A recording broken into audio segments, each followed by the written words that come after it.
সময় নদীর মোটর থামে না, সব নিয়ে চলে।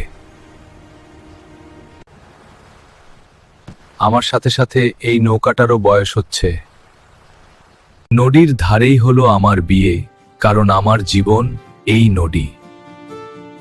সেদিন আমি বুঝেছিলাম নৌকার সাথে সাথে একটা পরিবারও চলবে। বাবা কিছু বলেনি, চোখে সব কথা ছিল, এই কষ্ট আমি আর সহ্য করতে পারছি না। উফ। বন্ধুরা, আমি নিতাই, আমার নাম দিলাম হরিচন্দ্র মাঝি। তুই হবি আমার বংশের গৌরব। প্রভাসের নাতি ও নিতাইয়ের ছেলে ছোট থেকেই নদীর দিকেই থাকতো। তুই ভালো করে দেখ হরি, তুই আমার শান্তি, তুই আমার সব। তোর বাবা নিতাই এবং দাদু প্রভাসের নামটা উজ্জ্বল করিস। আমি নৌকা শেখার পাশাপাশি বই ও পড়ব, কারণ সেটাও কাজে লাগবে ভবিষ্যতে। বাবার শরীর ভালো ছিল না, সময় ফুরিয়ে আসছিল। নিতাই, তোর একটা ভাই আছে, তার নাম হলো নিমাই। ভাই নিন্নায়, এটা আমি কোনোদিন জানতাম বাবা, তুমি এটা কাছ থেকে লুকোতে পারলে? কেন তোর কাছ থেকে এটা লুকিয়েছি জানবি না?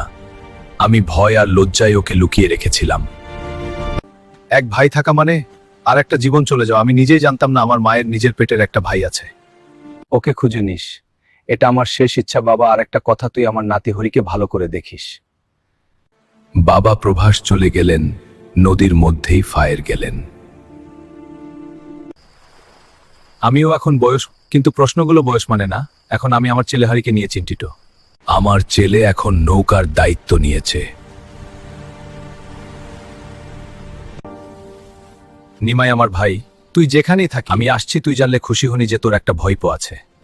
নদী যেমন ভাঙ্গে আবার জুড়ে, পরিবারও তেমন। এই গল্প এখানে শেষ না, এবারের ফলনায়ক হবে হরি মাঝি পার্ট 3। চাইলে লাইক, সাবস্ক্রাইব এবং কমেন্ট করো।